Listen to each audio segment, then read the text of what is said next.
Jose Rizal. Ang totoong pangalan ay Dr. Jose Protasio Rizal Mercado y Alonso Rayolunda. Siya ay isang Pilipinong bayani at isa sa pinakamatanyag na tagapagtaguyod ng pagbabago sa Pilipinas noong panahon ng panakop ng mga Kastila. Kinilala bilang pinakamagaling na bayani at tinala bilang isa sa mga pambansang bayani ng Pilipinas ng lupon ng mga pambansang bayani. Kapanganakan ni Rizal. Pinanganak si Rizal sa isang mayamang angkan sa Calamba, Laguna noong Hunyo 19, 1861. Mga magulang ni Rizal. Ang pangalan ng kanyang ama ay Francisco Engracio Rizal Mercado y Alejandro at ang pangalan ng kanyang ina ay Teodora Morales Alonso Rayolunda y Quintos. Pag-aaral ni Rizal. Nagsilbing unang paaralan ni Rizal ang kanilang tahanan na ang mismong ina na si Doña Teodora ang una niyang guro. Nagkaroon din si Pepe ng pribadong mga guro na sina Maestro Lucas Padua, Lian Moroy at Celestino. Din siya sa binyan. Naging normal na bata ang karanasan niya dahil naroong hinamon siya ng away at nanalo siya. Nakaranas din siya ng mga pambubulas. Nag-aral si Rizal sa Ateneo Municipal de Manila at nakakuha ng diploma sa Bachiller ng Sining. Ang Ateneo de Manila ang unang paaralan sa Maynila nang pinasukan ni Rizal noong ika-20 ng Enero 1872. Sa kanyang pananatili sa paaralang ito, natanggap niya ang lahat ng pangunahing medalya at notang sobresaliente sa lahat ng aklat. Ang sobresaliente ang pinakamataas na karangalan. Nag-aral siya ng medisina sa pamantasan ng Santo Tomas sa Maynila. Noong 1887, pumasok si Rizal sa Universidad ng Santo Tomas upang mag-aral ng kursong medisina. Ngunit hindi niya ito natapos kahit matataas pa ang kanyang mga marka. Kinakailangan niyang umalis ng Pilipinas sapagkat napag-initan na siya ng mga Espanyol nang dahil sa kanyang mga naisulat. Ipinagpatuloy ang kanyang pag-aaral sa Universidad Central de Madrid sa Madrid, Espanya. Nag-aral din si Rizal sa pamantasan ng Paris at pamantasan ng Heidelberg. Si Rizal bilang isang polimata. Si Rizal ay mahusay rin sa pagpinta, pagguhit, paglilok at pag-ukit. Si Rizal ay magaling rin nulat, makata at nobelista. Si Rizal ay nakakapagsalita at nakakaunawa ng 22 wika. Mga iba pang nagagawa ni Rizal. Itinatag ni Rizal ang La Liga Filipina, isang samahan na naging daan sa pagkabuo ng katipunan na pinamumunuan ni Andres Bonifacio. Isang lihim na samahan na nagpasimula ng himagsikang Pilipino laban sa Espanya. Ang mga kapatid ni Rizal. Sa Tornina, siya ay kilala sa tawag na Neneng. Pinakasalan niya si Manuel Hidalgo ng Tanawan, Batangas. Pasiano. Pagkatapos ng eksihonsyon ni Rizal, sumali siya sa Philippine Revolution at naging combat general. Narcisa, kilala sa tawag na Sisa, at pinakasalan niya si Antonio Lopez, isang guro sa Morong.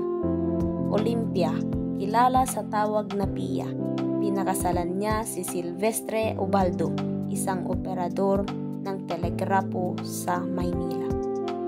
Lucia, pinakasalan niya si Mariano Herbosa ng Calamba. Namatay si Herbosa sa sakit na kolera at pinagkaitan ng pangkristyanong libing dahil sa asawa niya, ang kapatid ni Rizal. Maria, pinakasalan niya si Fausto Cruz ng Binyan, Laguna. Jose, ang naging pambansang bayani ng Pilipinas, kilala sa tawag na Pepe. Concepcion, siya ay namatay noong 3 taong gulang pa lamang. Ang kamatayan niya ang unang naging kalungkutan ni Pepe. Si Josefa, siya ay namatay sa edad na 80. Trinidad. Si Trinidad ay namatay sa edad na 83. Soledad, pinakasalan niya si Pantaleon Quintero ng Calamba. Mga naging kasintahan ni Jose Rizal. Julia Celeste Smith. Noon ay buwan ng Abril 1877, nagtungo si Rizal sa Ilog Dampalit sa Los Baños, Laguna upang maligo. Doon niya nakita ang isang magandang babae na nagngangalang Julia. Mula noon ay larawan na ni Julia ang nakakintal sa isipan ni Rizal. Subalit tulad ng iba pang kabataan, ang paghangaring nalimutan ng makakilala ng isang dalagita na taga Lipa, Batangas. Segunda Katigbak. Sinasabing siya ang unang pag-ibig ni Rizal na taga Lipa, Batangas. Inilarawan ni Rizal si Segunda na may mahabang buhok, matang nangungusap na maapoy kung minsan at mapanglaw naman sa ibang pagkakataon. Malarosas na kutis na may kasamang nakakatuksong ngiti. Pinigilan ni Rizal ang sarili na tuluyang mahalin si Segunda dahil batid niya na naipangako na ito sa ibang lalaki, si Manuel Luz. Subalit napagtuloy pa rin siya sa pagdalaw dito. Jacinta Ibardo Laza. Tinawag ni Rizal na Binibining L. Sinabi ni Rizal na mas matanda ito sa kanya, maputi at nagtataglay ng matang kaakit-akit. Pinaniniwalaan na siya ang gurong si Vicenta Ibardaluza na madalas dalawin ni Rizal. Bagamat ang puso niya ay patuloy na nangungulila, nahinto lamang ang pagdalaw niya kay Binibining L nang pagbawalan na siya ng kanyang ama. Leonor Valenzuela. Nang ikalawang taon si Rizal sa UST ay nakilala niya si Leonor, na kapitbahay ng may-ari ng bahay na kanyang tinutuluyan. Sila ay nagpalitan ng sulat at upang hindi malaman na sila'y may kaugnayan, tinuruan ni Rizal si Leonor sa pagsulat na ang tintang ginamit asin. Subalit hindi nagtagal ang kanilang pag-iibigan at nagkasundo na lamang na silang magturingang bilang magkaibigan. Leonor Rivera. Siya ang pangalawang Leonor sa buhay ni Rizal. Nagtagpo ang landas nila nang ipagsama ni Pasiano, ang kapatid, sa bahay ng kanyang tiyo na si Antonio Rivera, na siyang ama ni Leonor. Ang pagmamahalan ng dalawa ay nararamdaman nila nang masugatan si Rizal ay isang pag-aaway ng mga estudyante sa UST at ginamot siya ni Leonor.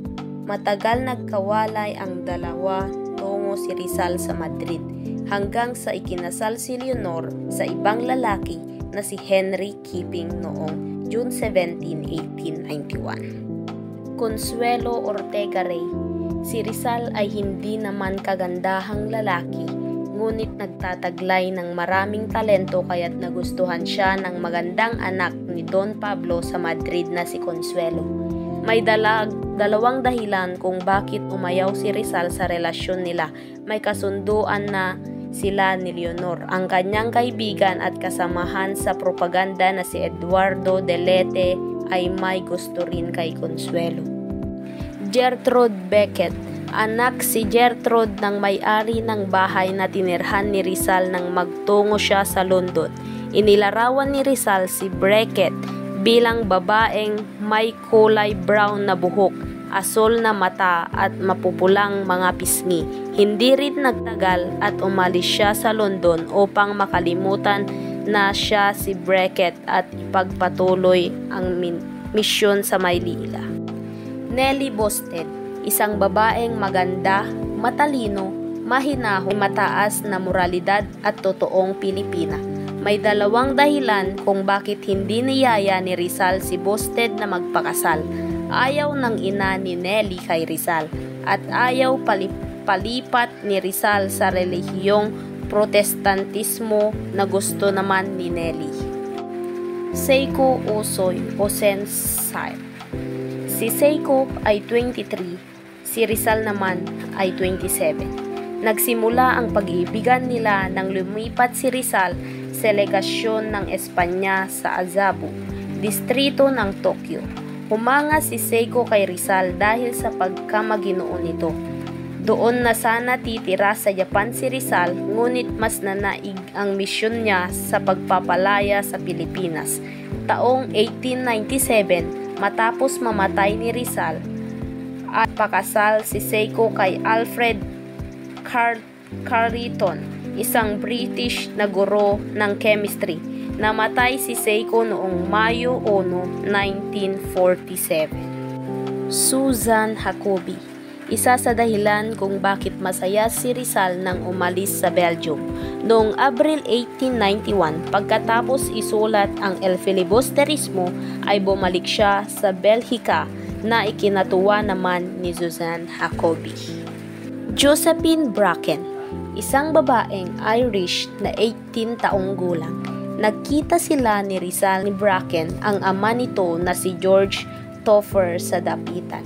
Pagkalipas ng isang buwan, nagpasya ang dalawa na magpakasal, ngunit tinanggihan ng pari kaya't silang dalaway naghawak kamay at ikinasal ang kanilang sarili. Dahil sa hindi inaasahang pagkakataon, nahulog ang kanilang anak na 8 buwan pa lamang na pinangalanan ni Rizal na Francisco.